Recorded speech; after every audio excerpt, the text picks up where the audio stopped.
Hari ini kalian sudah semangat belajar kan? Adik-adik masih ingat apa yang kita pelajari kemarin? Kemarin kita sudah belajar tentang kelas yang bersih, kemudian halaman yang bersih. Nah, pada video kali ini kita akan belajar tentang ciri-ciri kelas yang kotor yang menjadi sarang penyakit. Bagaimana ya? Mari simak ceritanya dengan baik. Dayu dan teman-teman sedang belajar tentang ruang kelas yang tidak bersih. Ibu guru bersama siswa berdiskusi mengenai ciri kelas yang tidak bersih. Ibu guru memberikan pertanyaan untuk siswa. Ibu guru berkata, "Tahukah anak-anak ibu bagaimana kelas yang tidak bersih itu?" Kemudian Dayu menjawab, "Tahu Bu, kelas yang tidak bersih banyak sampah yang berserakan Bu." Kemudian Udin juga menjawab, "Benar Bu, kelas yang tidak bersih juga banyak kuman Bu." Mendengar jawaban dari Dayu dan Udin, ibu guru setuju dan kembali menjelaskan, "Bagus anak-anak ibu.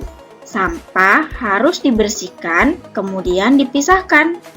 Ada sampah basah dan sampah kering. Kita harus selalu menjaga kebersihan ya, Nak." Nah, adik-adik, seperti yang ibu guru katakan, sampah harus dibersihkan, kemudian dipisahkan. Ada berapa jenis sampah ya yang harus dipisahkan? Mari kita lihat penjelasannya. Nah, sebelum melihat jenis-jenis sampah, kita lihat dulu pada gambar. Di sini ada 3 warna yang berbeda dari tempat sampah ini. Yang pertama ada tempat sampah yang berwarna hijau dan bertuliskan organik. Kemudian tempat sampah berwarna kuning yang bertuliskan anorganik.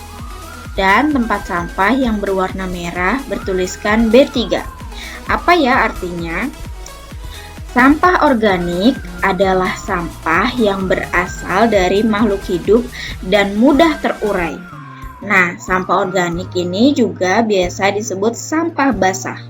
Sampah yang tergolong sampah organik seperti sampah dedaunan, sampah sisa makanan, atau ranting-ranting pohon, itu semua merupakan sampah organik.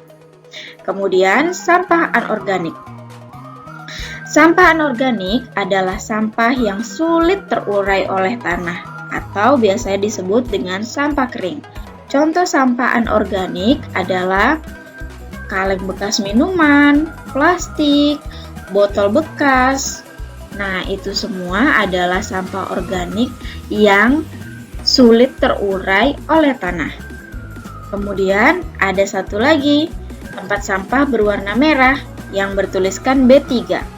Nah, adik-adik, sampah B3 memiliki kepanjangan bahan berbahaya beracun.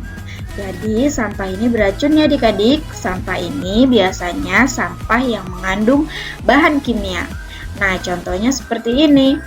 Sampah baterai, sampah lampu, kemudian juga limbah-limbah pabrik. Itu ya adik-adik. Nah, adik-adik perlu diingat juga ya tentang perbedaan sampah basah dan sampah kering. Sampah basah atau organik adalah sampah yang mudah terurai oleh tanah. Bukan berarti sampahnya basah dan harus mengandung banyak air ya adik-adik. Kemudian untuk sampah kering atau anorganik juga bukan merupakan sampah yang sudah kering dan tidak berair, melainkan sampah kering adalah sampah yang sulit terurai oleh tanah. Jadi, jika botol minum yang masih terisi air sebagian dan sudah dibuang, itu berarti botol minumnya tetap tergolong sampah kering ya adik-adik, karena botol minum terbuat dari plastik dan sulit diurai oleh tanah, walaupun masih ada air di dalamnya. Jelas ya adik-adik? Nah, kita lanjutkan lagi ceritanya. Kelas yang tidak bersih akan menjadi sarang penyakit. Nah, perhatikan kelas ini, kotor sekali adik-adik, semuanya tidak beraturan. Debu dan sampah mengandung banyak kuman. Kelas juga akan menjadi sarang nyamuk, karena nyamuk suka berkembang biak di tempat yang kotor. Penghuni kelas akan terserang macam-macam penyakit, misalnya batuk, flu, dan demam berdarah. Penyakit demam berdarah ini disebabkan oleh nyamuk yang berkembang biak di kelas yang kotor. Jadi, kita harus menjaga lingkungan kelas tetap bersih agar nyamuk tidak bisa membuat sarang di kelas ya adik-adik. Menjaga kebersihan kelas dan sekolah menjadi tanggung jawab bersama. Guru dan siswa harus bersama-sama menjaganya. Nah, jika kita perhatikan pada gambar, di sini semua murid saling bergotong royong untuk membersihkan lingkungan sekolah. Tidak hanya murid-murid, tapi Pak Guru juga ikut membantu untuk membersihkan lingkungan sekolah. Pekerjaan yang dilakukan dengan bersama-sama akan menjadi cepat selesai dan terasa lebih ringan ya adik-adik. Jika ada yang membuang sampah sembarangan, harus segera diingatkan. Dan harus selalu ingat ya adik-adik, ketika kita mengingatkan teman, ingatkanlah dengan baik dan menggunakan kata-kata yang sopan. Jangan sampai kita mengingatkan teman tetapi dengan kata yang kasar, sehingga akan menimbulkan pertengkaran. Seperti pada gambar, di sini adik-adik, membuang sampah sembarangan itu berbahaya. Contohnya, jika ada yang membuang sampah kulit pisang di jalan. Nah, ini bisa menyebabkan orang lain terpeleset dan jatuh. Dengan sikap saling mengingatkan dengan baik, kebersihan kelas akan terjaga. Penyakit pun tidak akan bersarang. Nah, adik-adik, sekarang perhatikan gambar sekolah berikut ini. Terdapat logo Tuturi Handayani pada papan sekolah. Ini adik-adik logonya. Nah, kakak besarkan logonya supaya lebih jelas. Logo ini berbentuk segi 5. Mari kita hitung berapa banyak sisi, sudut, dan titik sudut yang dimiliki oleh bangun segi 5. Ini adalah bangun segi 5 ya adik-adik. Kita lihat banyak sisinya berapa ya. Kita hitung dulu. Sisi pertama yang ini. Kemudian kedua, 3, 4, dan 5. Berarti segi 5 ini mempunyai banyak sisinya adalah 5. Kemudian kita mencari banyak sudutnya.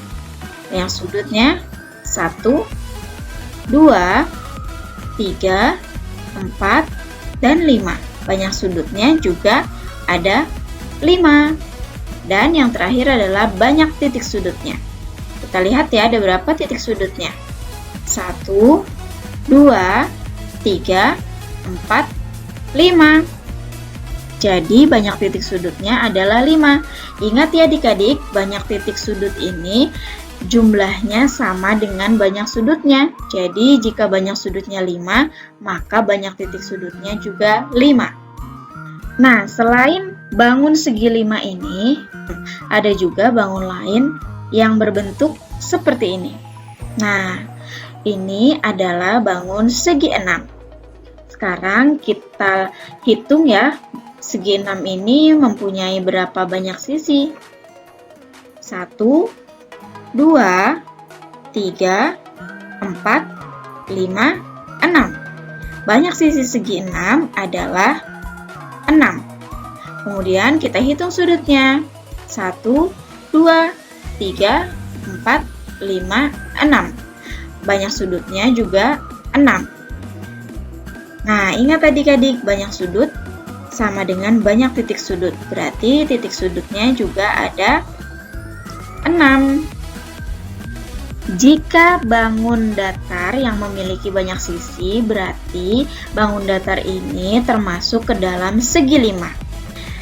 Dan bangun datar yang memiliki 6 sisi, berarti termasuk ke dalam bangun segi 6. Nah, adik-adik, kalian bisa mengerjakan latihan tentang mengelompokkan bangun datar ini supaya lebih paham ya. Oke adik-adik, cukup sekian materi pada video kali ini. Sampai jumpa di video selanjutnya. Terima kasih. Assalamualaikum.